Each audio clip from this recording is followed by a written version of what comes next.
Hi, Jaylene. It looks like my first video didn't take, or the volume or the sound, something happened with that. So I just wanted to send it to you again. I was preparing your second one, and I'm like, where's my voice?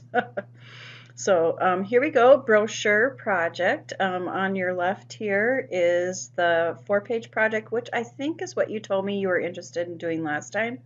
And on your right is a tri-fold brochure that you fold in twice. So the brochure is a way for you to promote a business, an organization, or event. So you need to start by asking yourself what's your goal and how can you communicate it. So it's going to require for this project that you know a lot about whatever you're going to promote. So it could be a person that you're going to promote, a business, a club. You're going to want to think about the benefits mostly and how you're going to communicate those, but also find a way to address the drawbacks for your audience. So some possible ideas is that you could talk about something in your community, a landmark, park, museum, zoo, daycare. Geriatric home's just fancy word for saying nursing home or hospital. You could also make a brochure about something at school, like a National Honor Society, art club, drama club. I'm not sure if you're an AFS club or Earth Club, any of those. And then you can talk about brochure based on fiction that you're reading or maybe watching on Netflix, focusing on the character, where it takes place, or what the show is about. And so really you have a whole bunch of different ways, things that you could make a brochure about. So it's completely up to you and what you know best. So what you're going to do is you're going to choose between the 4-page brochure over here and the trifold brochure. There's templates available for both of those, and I did send those to you earlier. You're going to create the brochure front and back. You do not need to do those two outside sources. You can just tell me what you know. So this is just an optional thing.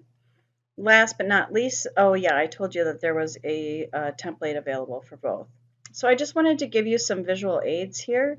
The brochure front is what the customer or the person looking at the brochure will see first. So over here on your 4-page brochure, here's the front. There's the front when it's folded shut. And on your trifold brochure, it's over here. This is actually the back. So it could have a logo or a slogan.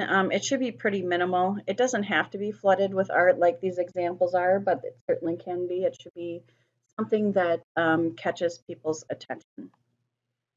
Then in the inside of your brochure, you're going to want to talk about all the relevant information. What do you want us to learn about the subject? Don't overload it with unnecessary things. It should be pretty short and to the point. We want to have white space around all of your points and try to state with one or two fonts and then just using different sizes of those fonts or bold or underline or things like that. Helps it stay looking a little bit cleaner. Last but not least, if you have a paragraph, it probably shouldn't exceed 4 lines. And then you want to include at least 2 pictures on that inside panel, but you certainly can put more. Okay, so here's just some other ideas of what you could put in the middle. Some graphics, photos, maps, tables. You could talk about prices, unique characteristics, opportunities, instructions, biographies, information, and things like that. Last, you will create the back of your brochure. So for the 4-page, it's right next to the front on the document anyway.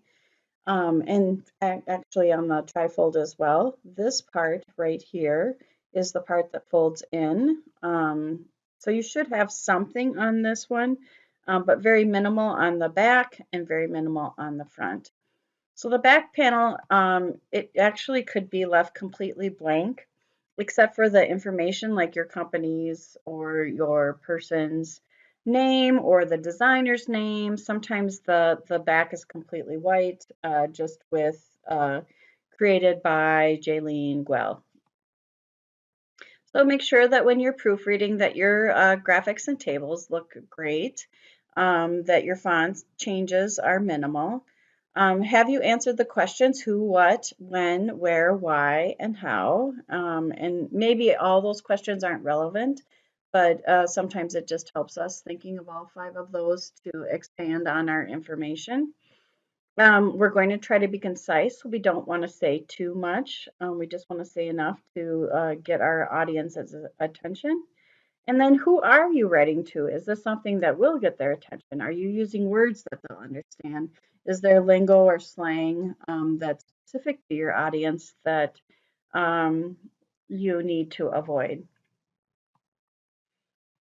So you also could speak directly to your audience, like, we want you, like the Army does, or are you interested in a dream vacation? You certainly can write in second person like that and address them or engage them personally.